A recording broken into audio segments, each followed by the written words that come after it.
आप मुझे थोड़ा सोचकर बताइए कि एक दिन में कितनी बार ऐसा समय आता होगा जब आप सोचते होंगे कि मुझे अपने मन पर कंट्रोल करना चाहिए। आप कोशिश तो बहुत करते हैं, लेकिन कोशिश करने के बाद भी आप अपने मन पर कंट्रोल नहीं कर पाते हैं। सोचते हैं कि मैं इसे थोड़ा कम खाऊंगा, लेकिन आप थोड़ा ज्यादा ही खा जाते हैं। सोचते हैं कि मैं थोड़ी ज्यादा पढ़ाई करूंगा, लेकिन आपका मन करता है कि थोड़ी देर घूम लेता हूं या फिर एक चक्कर लगाकर आ जाता हूं, उसके बाद पढ़ लूंगा, और उस वक्त भी आपका अपने मन पर कंट्रोल नहीं होता है। तो आज हम जानने वाले हैं कि कैसे आप अपने मन पर बहुत ही आसानी से कंट्रोल कर सकते हैं और उससे वो सब काम करवा सकते हैं जो आप वाकई में करवाना चाहते हैं। एक बार की बात है, एक व्यक्ति एक साधु महाराज के पास गया और उनसे कहने लगा कि महाराज जी, मैंने सारी किताबें पढ़ ली, सारा ज्ञान अर्जित कर लिया, लेकिन उसके बाद भी मेरा अपने मन पर कंट्रोल नहीं है। आप मुझे बताइए कि मुझे ऐसा क्या करना चाहिए कि मेरा अपने मन पर कंट्रोल हो जाए। साधु महाराज ने उस व्यक्ति की पूरी समस्या सुनी और कहा कि शाम होने का इंतजार करो, शाम को मैं तुम्हारी पूरी समस्या का समाधान बताऊंगा। शाम हुई और शाम को साधु महाराज उस व्यक्ति को एक झील के किनारे ले गए। उस दिन पूर्णिमा का दिन था, पूरा चांद खूबसूरत निकला हुआ था। अब साधु महाराज ने उस व्यक्ति को कहा कि झील की ओर ध्यान से देखो, तुम्हें यहाँ पर दो चांद दिखाई दे रहे होंगे, एक वो आसमान में और दूसरा इस झील में। जो आसमान में तुम्हें चांद दिखाई दे रहा है वो असली चांद है, लेकिन जो चांद तुम्हें झील में दिखाई दे रहा है वो चांद नहीं है, बल्कि चांद का मात्र एक प्रतिबिंब है जो तुम्हें चांद के जैसा दिखाई दे रहा है। और आगे साधु महाराज ने कहा कि तुम्हारा मन झील के पानी के समान है, जिसमें चांद दिखाई तो दे रहा है लेकिन वो असल में है नहीं। ऐसे ही तुमने जितना भी ज्ञान अर्जित किया है वो है तो वहां पर, लेकिन तुमने उसका कभी भी इस्तेमाल नहीं किया है, उसका उपयोग नहीं किया है, इसलिए उस ज्ञान का कोई भी काम तुम्हारे जीवन में नहीं आ रहा है। तुम्हें लगता तो है कि तुम्हारे पास पूरा ज्ञान है, लेकिन क्योंकि तुम उस ज्ञान का इस्तेमाल नहीं कर रहे हो, वो ज्ञान सिर्फ तुम्हें दिख रहा है, असल में वो ज्ञान किसी भी काम का है नहीं, क्योंकि तुम उसे अपने जीवन में इंप्लीमेंट नहीं कर रहे हो। और ऐसा ही कुछ आपके साथ भी हो रहा होगा। आप भी अपने जीवन में अपने आप को बदलने की बहुत कोशिश कर रहे होंगे, अपने मन को कंट्रोल करने की बहुत कोशिश कर रहे होंगे, लेकिन हो नहीं पा रहा होगा। क्यों नहीं हो पा रहा है, उसके कारण को हमने समझने की कोशिश की। आइए अब हम जानते हैं कि अपने मन को कंट्रोल करने के ऐसे कौन से 10 तरीके हैं जिससे बहुत ही आसानी से आप अपने मन को कंट्रोल कर सकते हैं। अपने मन को कंट्रोल करने का सबसे पहला तरीका होता है संकल्प।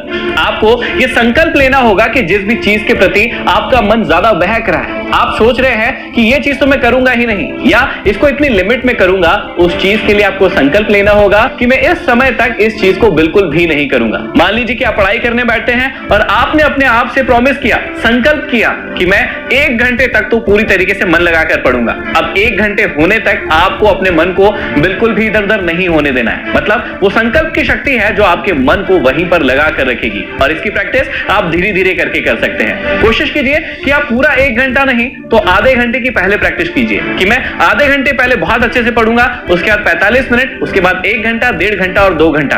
ऐसा कर करके आप अपने समय को धीरे धीरे बढ़ा सकते हैं। दूसरी चीज है आपका आत्मविश्वास, यानी कि सेल्फ कॉन्फिडेंस। कई बार होता यह है कि आप जब अपने आप से संकल्प करते हैं, मतलब प्रॉमिस करते हैं, और वो प्रॉमिस टूट जाता है तो आपका सेल्फ कॉन्फिडेंस खत्म हो जाता है, क्योंकि आपने उस टास्क को पूरा नहीं किया है। आप कई बार गिल्ट फील करने लगते हैं और गिल्ट में चले जाते हैं कि मुझसे तो ये अब होगा ही नहीं। ऐसा नहीं है, आपको अपने ऊपर कॉन्फिडेंस बनाकर रखना होगा कि हो सकता है वो चीज आपसे पहली बार में नहीं हुई है, लेकिन इसका ये बिल्कुल भी मतलब नहीं है कि आगे नहीं होगी। दुनिया में ऐसे कई सफल लोग हैं जिनसे कोई चीज एक बार में नहीं हुई थी, लेकिन उन्होंने बार बार प्रयास किया, अपने ऊपर विश्वास रखा, और उसी विश्वास की ताकत के कारण वो उस चीज को कर पाए। तो ऐसे ही आपका मन है, कभी वो लगेगा कभी नहीं लगेगा, लेकिन आपको अपने ऊपर पूरा विश्वास रखना है कि आप जिस भी चीज में अपना मन लगाना चाहते हैं या जिस भी चीज से अपना मन हटाना चाहते हैं, वहां से आप उस चीज को बहुत अच्छे से कर पाएंगे। आपका मन कहीं लगेगा या नहीं लगेगा, या कहीं से आपको मन हटाना है, इसके लिए तीसरा महत्वपूर्ण स्टेप है कि आपका मन शांत है या फिर नहीं।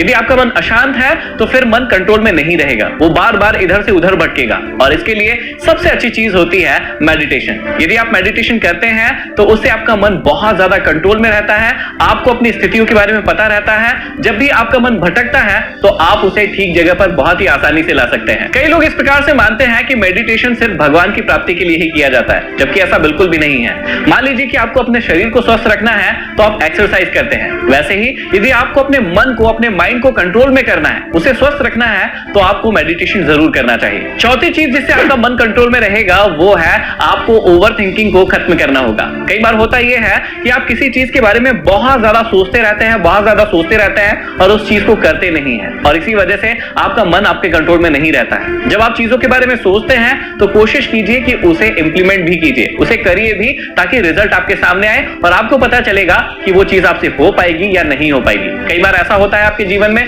कि किसी चीज के बारे में इतना सोच लेते हैं कि सोचने के बाद आप डर जाते हैं और उस काम को करते ही नहीं है और फिर बाद में अपने आप को ही दोष देते हैं कि काश मैंने ये चीज कर ली होती। तो कोशिश कीजिए कि आप ओवर थिंकिंग करने से बचें और जिस चीज को आपको करना है उसे कर लीजिए। उसके बाद सही या गलत का फैसला बाद में कीजिएगा। रिजल्ट अच्छा आएगा या बुरा आएगा उसके बारे में बाद में सोचिएगा, आप उस चीज को पहले कर लीजिए। ओवर थिंक करने से बचिए। देखिए, मन के कंट्रोल में नहीं होने का एक बहुत बड़ा कारण होता है कि आपको पता नहीं होता है कौन सी चीज सही है, कौन सी चीज गलत है, कौन सी चीज आपको करना चाहिए, कौन सी चीज नहीं करना चाहिए। देखिए, अच्छी चीज की ओर मन लगाना है और बुरी चीजों से आपके मन को हटाना है। तो इसके लिए आपको क्या करना पड़ेगा, आपको सही ज्ञान होना चाहिए हर चीज का। आपको पता होना चाहिए कि कौन सी चीज आपके जीवन के लिए सही है और कौन सी चीज आपके जीवन के लिए गलत है। मान लीजिए कि एक बच्चा है और उसे गेम खेलने की बहुत आदत हो गई है। अब वो बहुत समय अपना गेम खेलने में ही निकाल देता है। अब उसे उस आदत से छुटकारा पाना है। उसे पता है कि ये चीज उसके जीवन के लिए खराब है। ज्यादा गेम खेलना उसकी आंखों के लिए प्रॉब्लम बन सकता है, उसकी हेल्थ के लिए प्रॉब्लम बन सकता है। लेकिन सोचकर देखिए कि उसे ये चीज पता ही नहीं हो तो क्या वो उस चीज से छुटकारा पा पाएगा? बिल्कुल भी नहीं कर सकता। इसलिए उसको पहले ये ज्ञान होना जरूरी है कि कौन सी चीज उसकी लाइफ के लिए सही है और कौन सी चीज गलत है। और इसके लिए सबसे अच्छा माध्यम होता है किताबें। जितना ज्यादा आप किताबों को पढ़ते हैं उतना अच्छा सही ज्ञान आपके जीवन में आता है और आपको चीजों के बारे में सही और गलत का फैसला लेने में बहुत ही आसानी हो जाती है। इसलिए कोशिश कीजिए कि आप दिन में कम से कम 30 मिनट या 45 मिनट किताबें पढ़ने के लिए जरूर निकालें। मन कंट्रोल में नहीं आता, इसका एक बहुत बड़ा कारण होता है आपका समय आपके हाथों में नहीं होता है। जब भी आप टाइम टेबल के हिसाब से काम नहीं करते हैं, अपने समय को यहां वहां व्यर्थ करते रहते हैं, तब भी आपका मन आपके काबू में नहीं रहता है, क्योंकि आपको पता ही नहीं है कि दिन भर आपको कैसे गुजारना है, कौन सा काम कब करना है, कब पढ़ाई करना है, कब गेम्स खेलना है, कब अपनी फैमिली को टाइम देना है। ये बातें आपको पता ही नहीं होती है और इस वजह से आप अपने टाइम को व्यर्थ में ही खराब करते चले जाते हैं और इसी वजह से आपका मन कंट्रोल में नहीं रहता है। क्योंकि मान लीजिए आपके पढ़ाई करने का टाइम हुआ और आपका दोस्त आपको बुलाने आ गया कि चलो मूवी देखने चलते हैं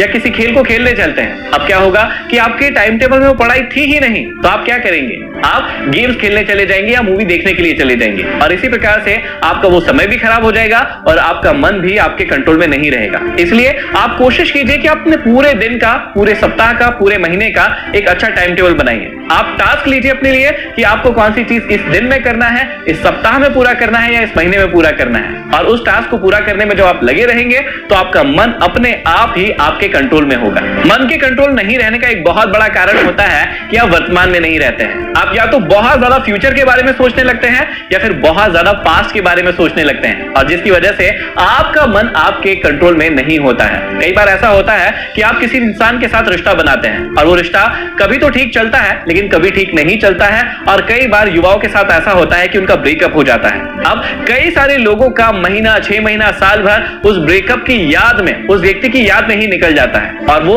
अपने मन पर कंट्रोल नहीं कर पाता है, जिसके कारण उसका ना तो काम ठीक से हो पाता है और ना ही उसका जीवन ठीक से चलता है। और इसके अलावा कई सारे लोग ऐसे होते हैं जो सिर्फ और सिर्फ भविष्य के बारे में सोचते रहते हैं। वर्तमान में क्या हो रहा है, वर्तमान में क्या चल रहा है, उसे कौन सा काम करना चाहिए, नहीं करना चाहिए, इस बारे में वो बिल्कुल भी नहीं सोचता है और सिर्फ पूरा ध्यान अपना भविष्य में लगा देता है और जिसकी वजह से वो अपने मन को कंट्रोल में नहीं कर पाता है। यदि आपको वाकई में अच्छा जीवन जीना है, वाकई में आप लाइफ में प्रोग्रेस चाहते हैं, अपनी लाइफ को खुशी खुशी तरीके से जीना चाहते हैं, तो आपको अपने मन को वर्तमान में लगाना होगा।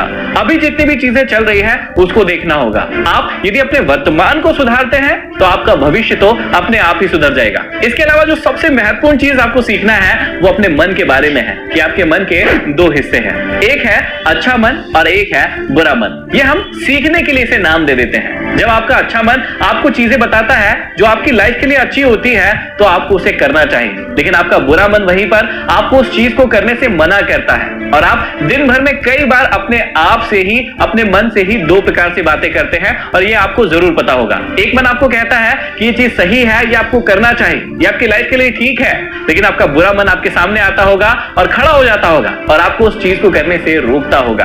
तो आपको अपनी दोनों आवाजों को सुनना है, उन्हें समझना है और अपने ज्ञान को सही रूप से अर्जित करना है और वहीं पर लगाना है कि कौन सी चीज आपके वर्तमान के लिए सही है, भविष्य के लिए सही है, उस चीज का निर्णय आपको खुद करना है। यदि आप इन बातों को फॉलो करते हैं तो आप बहुत ही आसानी से अपने मन को कंट्रोल कर सकते हैं और अपने भविष्य को अच्छा बना सकते हैं और अपने वर्तमान को बहुत ही सुंदर तरीके से जी सकते हैं। यदि मन से रिलेटेड और भी कोई प्रश्न है तो आप मुझसे कमेंट बॉक्स में कमेंट करके पूछना मत भूलिएगा। धन्यवाद।